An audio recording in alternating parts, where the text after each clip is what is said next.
Hurmatli jamoat, mana go'zal bir fazilat, islomiy fazilatlardan biri bo'lgan ota-ona hurmati haqida to'xtalayapmiz. Ko'pchilik savol beradi. Masalan, ota-onam dunyodan o'tganlar, endi ularni qanday rozi qilsam bo'ladimi degan bir savollar ham uchrab turadi. Haqiqatda mana shunday ko'pchilik ota-onani hayotliklarda ba'zida qadrida yetmaydi, ba'zida xizmatlarni qila olmaydi, safar bilan, ish bilan ularda uzoqda bo'ladi. Keyin dunyodan o'tgandan keyin afsus, nadomat, pushaymonliklar ham bo'lib turadi. Lekin mana shu ular ba'zi mana shunday yaxshi farzandlar borki, ular dunyodan keyin yana o'sha ota-onani, ya'ni o'sha rozi qilish, ular dunyodan o'tdilar, qanday amal qilsam yana savob bo'ladi, ularga yetadi, ruhlari shod bo'ladi degan mana shu xayol ham bor.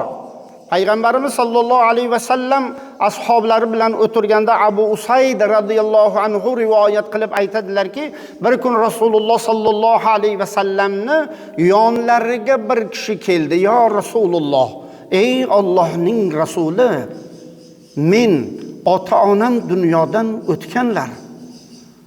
Ularga qanday amal qilsam, ularni rozi qilib, ruhlarini shod qilib bilaman.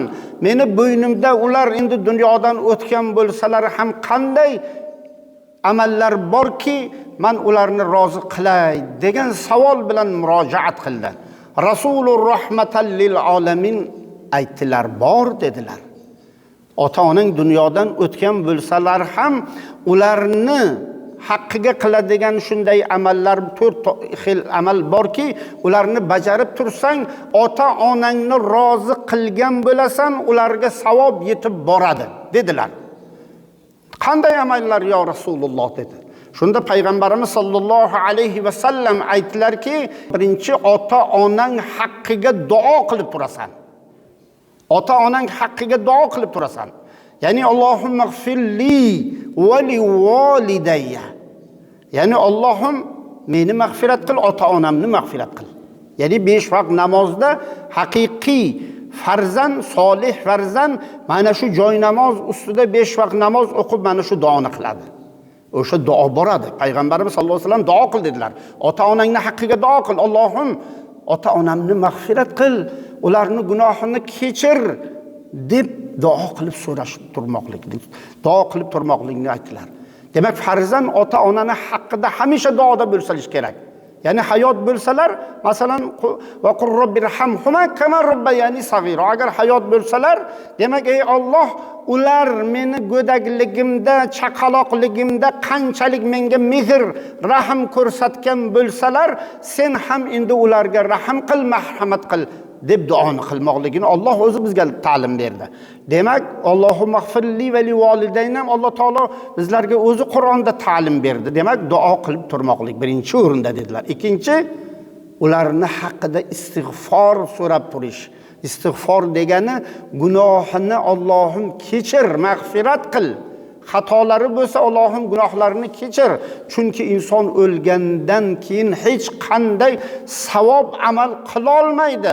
Faqat orqasida qolgan mana shu farzand, yoru do'stlar qilgan duolari ularga yetib boradi inshaalloh. Shu uchun farzand burchi, demak, ota-ona dunyodan o'tgan bo'lsalar, ikkinchi qilishi lozim bo'lgan amallardan hamisha istig'for aytib turmoqligi darkor ekan. Ota-onani haqqiga istig'for so'rab, Xudodan ularni haqqiga istig'for yaratgandan gunohlarini kechirishini so'rab duo qilib turmoqligi darkor. Uchinchisi, demak, ota-onani vasiyatini ado qilishlik. Ularga va'da berdi. Ota-ona oxirgi damga aytgan, ey bolam, 5 vaqt namozni kanda qilma. Silay rahmni opa-ukalaringga sen endi bosh, qosh, ularga mehr shafqatingni, silay rahmni uzma desa, masjiddan qadamingni qanday ko'toq qilma desa, ko'chanda, mahalla, ko'yda yaxshiliklarni qilib tur. Mana bu yo'lni taxlasang savob, mana shu quduqdan suv chiqarsang savob, mana shu masjidda xayr, savob ishlarni qilsang yaxshi deb vasiyat qilsa, bu vasiyatni bajarmoqligi lozim. Lekin ba'zi vasiyatlar bor, botil, ularni endi bilib olishimiz lozim. Mana shunday vasiyatlarni qilsa, ularni ado qilishligi farzand burchi bo'ladi. Opa akanga oralarida man ketgandan keyin nizo janjal bo'lib qolmasin. Sen endi masalan aka o'g'il bo'lsa, sen endi oila rahbarisan, opa singillaringga mehr, shafqat, silay rahim qil, aka-ukalarni oralarini hamisha birdamlik, yaxshilikni o'z o'rniga qo'y. 5 vaqt namozni kanda qilma, xayru saxovatni kanda qilma, yaxshilikni kanda qilma degan vasiyatlar qilsa ado qilinadi. Farzandi burchi. Shu ishlarni ado qilsa ota-onaning ruhi shod bo'ladi. 4-inchisi, demak ota-onani yaqinlari, ulardan qolgan aka, uka, demak amaki, tog'a, xola, ambalarni demak yo'qlab turish, do'stlarini yo'qlab turish, demak o'sha yaqinlariga silay rahim qilib turish, ularni yo'qlab, ularni ziyorat qilib, uzatilgan izzat ikromini joyiga qo'yib tursa, ota-onaning ruhi shod bo'lar ekan. Demak farzand mana shu 4 amalni qilib yurmoqsa, ota-onaning inshaalloh ruhi shod bo'ladi. Va aksincha ba'zi farzandlarni ko'ramiz, ota-ona dunyodan o'tgandan keyin silay rahimni bog'lash o'rniga, mehr murovatni bog'lash o'rniga aka, opa, ukalar arzimas dunyo matosi uchun yuz ko'rmay bo'layotganlar bor. Ota-onani ruhini chinqiratadi, Xudo saqlasin.